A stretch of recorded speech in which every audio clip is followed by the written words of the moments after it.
इसके लिए तुम मेहनत करो, लेकिन ये सिर्फ भौतिक उपलब्धियों के लिए मेहनत करना ये भी एक बहुत श्रेष्ठ बात नहीं है। भौतिक वस्तुओं के पीछे सारा सामान, सारा व्यवहार, सारा ज्ञान सब उसके पीछे लगाना, भौतिक वस्तुओं के पीछे। ये भौतिक वस्तुओं में क्या बात है, ये मिल तो जाती हैं, ये मिल तो जाती हैं, पर ये इनका उपयोग करने वाले को, इनका भोग करने वाले को इसमें से विषाद निकलता है, इनमें से विष निकलता है। तुम जितना ज्यादा भोग करोगे किसी भी चीज का, अगर तुमने उसका बहुत उपयोग किया, उपयोग या योग या भोग, वो तुमने अगर उसका किया तो उसमें से विष निकलता है, विष निकलता है, विषाद निकलता है। तो जिंदगी का एक पार्ट भौतिक वस्तुएं हैं और दूसरा पार्ट है हमारे जीवन को बनाने वाला पार्ट, जीवन को संवारने वाला पार्ट, आत्मज्ञान, अध्यात्म। इससे हमको अमृत मिलता है, उससे हमको विष मिलता है, एक तरफ से विष मिलता है। करना तो उसको पड़ेगा ही, विष तो कमाना ही पड़ेगा, विष तो आएगा ही, क्योंकि जीवन का एक बहुत बड़ा हिस्सा है। भौतिक उपलब्धियां जीवन की एक बहुत बड़ी हिस्सा है। संतों ने बताया इसके लिए क्या करना, इसको थोड़ा सा तुच्छ दृष्टि से देखना, थोड़ा ज्यादा नहीं, इतना भी ना करना कि बाबा जी हो जाओ, क्योंकि वो भी रास नहीं आएगा।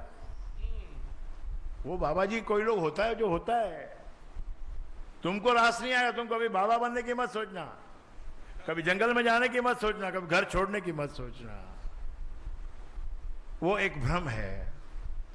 घर से बाहर चला जाऊंगा, भाग जाऊंगा तो मुझे सुख मिलेगा, ये एक भ्रम है। जंगल में जाऊंगा, भगवान का नाम लूंगा तो मुझे भगवान मिलेंगे, ये एक भ्रम है। अपने ही जीवन के अंदर, उसी के अंदर हमको अमृत कमाना है, साथ साथ में अमृत कमाना है। इसीलिए भले 5 दिन भौतिक उपलब्धियों के पीछे भागो, भले 6 दिन भागो ना, 5 दिन भागो, 6 दिन भागो, 7वां दिन तो ये प्रभु के दरबार में आके बैठ जाओ, यहां से अमृत कमा के जाओ। इतना अमृत मिलेगा 2 घंटे में जो 7 दिन आराम से चलेगा। अमृत इज नेक्टर, लाइफ का रस है वो। बैठो, सुनो, पाओ चेतना का विकास। यहां आने से क्या होता है, यही तो होता है। आदमी कितने सालों से भटक रहा होता है कहीं कहीं पर, एक ही लेवल से ऊपर उठ ही नहीं पाता है, उसी लेवल में बार बार नीचे गिरता है, फिर उस लेवल तक आता है मुश्किल से, फिर बाहर नीचे गिरता है, फिर उस लेवल तक आता है। वो लेवल क्रॉस ही नहीं होता है, लेवल पार ही नहीं होता है। 30-30 बरस हो गए कमाते हुए, लेकिन वही बड़ी मुश्किल से 28 तारीख आती है, 29 और 30 को तो खत्म हो जाता है पैसा।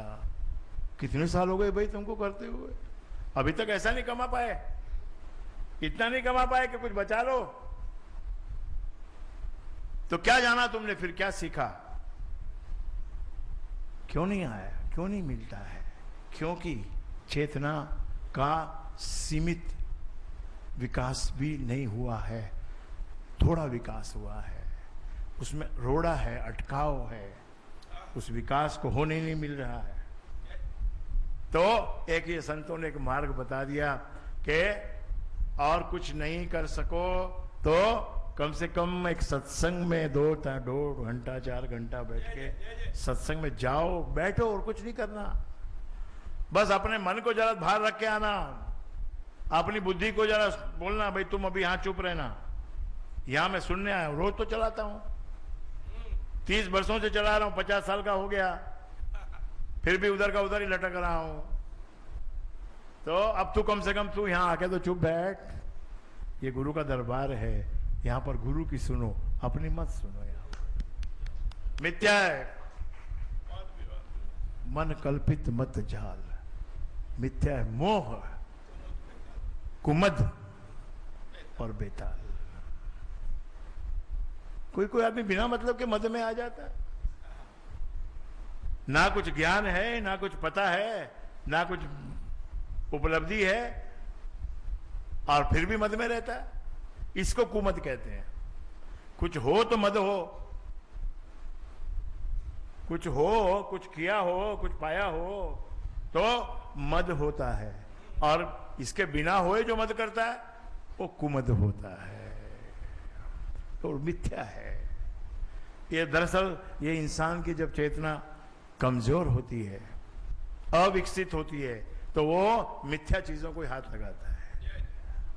99% जो साधारण इंसान है वो कहीं भी जाता है तो मिथ्या वस्तु को पकड़ लेता है, क्योंकि मिथ्या में एक ऊपरी चिकनाट है, एक ऊपरी उसमें आकर्षण है, तो उसको पकड़, उसको उसके पीछे भाग जाता है, वो उसके पीछे ट्रैप हो जाता है।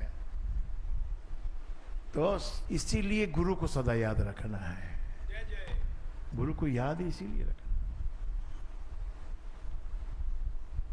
एक बार ट्रेन में मुझे एक आदमी मिल गया, उसने देखा भाई ये तो कोई बैठे हैं, कोई है तो कोई विशेष आदमी है, बैठा बैठा देख रहा था। खाने का समय हुआ तो हमने अपना टिफिन भी खोला, लेकिन टिफिन ऐसा था कि देख के दंग रह गया। बास्केट थी, उसमें प्लेट भी थी और कपड़ा भी था, नैपकिन और टिश्यू पेपर भी था और चाकू भी था एक छोटा सा, और सलाद के लिए भी मूली भी थी, काकड़ी भी थी, और बहुत शांति से सुंदरता से खाया। उनको भी हमने पूछा आप ले लो, बड़ा इंप्रेस हुआ। दो भाई थे, दोनों की पत्नियां भी थी साथ में, 4 जने थे वो। तो मेरे साथ में जो गया था उसको पूछा उन्होंने, ये कौन है? उसने बोला ये आपको इधर साधारण दिख रहा है लेकिन है ये गुरु है, बड़े संत हैं। वो बोला वो तो हमको पहले से ही थोड़ा अंदाजा हो गया था कि कुछ बात तो है। तो धीरे धीरे उसने, क्योंकि ऐसे आदमी, बुद्धि वाला आदमी कैसे मानेगा कोई बात को? जो क्यों मानेगा किसी को? गुरु क्यों मानेगा? ये कितने भी बोले कि मैं छोटे गुरुजी हूं, मैं बड़े गुरुजी हूं, मैं ये गुरुजी हूं, ऐसा कोई मानता है क्या? वो तो जब कसौटी पे कसा जाता है तब मालूम पड़ता, तब वो बोलता है, तब अपने मुंह से बोलने की जरूरत नहीं रहती है। तो वो क्यों मानेगा? तो उसने एक प्रश्न किया, प्रश्न का उत्तर उसको मिल गया। बड़ा चुन चुन के प्रश्न किए उसने।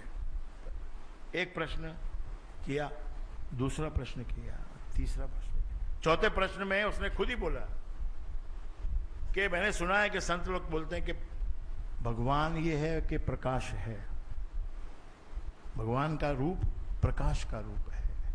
तो क्या वो भगवान है? फाइनल है वो? क्या प्रकाश फाइनल रूप है क्या भगवान का? आप बताइए। संतों के मुख से तो हमने सुना है, बहुत सुना है, किताबों में भी बहुत पढ़ा है, आप बताओ क्या है? मैंने कहा देखो, कितना भी तुमने पढ़ा हो, सुना हो, परमात्मा जो है, भगवान जो है, गॉड जो है, वो अनंत है, केवल प्रकाश नहीं है। प्रकाश के पीछे प्रकाश कहां से आ रहा है? वो भी वही है। प्रकाश तो वो है ही, प्रकाश रूप में तो तुमको दिखता है, हमको इन इंद्रियों से दिखता है, लेकिन वो प्रकाश भी तो कहीं से आ रहा है। परमात्मा अनंत है, आखिरी वस्तु परमात्मा है। तो प्रकाश के पीछे भी प्रकाश को उत्पन्न करने वाला कौन है? तो वो भी परमात्मा है ना। परमात्मा अनंत है। तो वो फ्लैट हो गया, बोला आप मान गए, आपको, आप सिद्ध पुरुष हो। मैंने कहा भाई मानो या ना मानो, मानो या ना मानो, उससे कोई फर्क नहीं पड़ता है। जो जिसका जो स्थान है वो स्थान उसको मिला हुआ है। कोई माने या ना माने, मानना नहीं माना तुम्हारी किस्मत की बात है। इसमें जो जिसको मानोगे उसकी किस्मत का कोई सवाल नहीं है। मेरी किस्मत नहीं लड़ती है, तुम्हारी किस्मत लड़ रही है कि तुमको पसंद आ जाए कि नहीं पसंद आ जाए। पर ऐसा हो नहीं सकता कि ना पसंद हो जाए।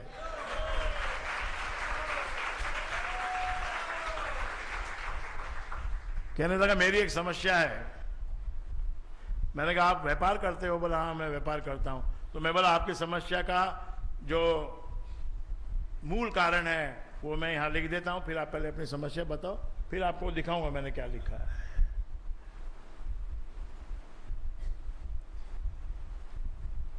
बोला जी मेरे पास एक आदमी आया। बोला हमारे पास देखो एक जंगल में जाने वाले सपेरे हैं और वो कभी कभी वहां से मणि लेके आते हैं। सर्प के जो नाग होता है उसके माथे पे मणि होती है,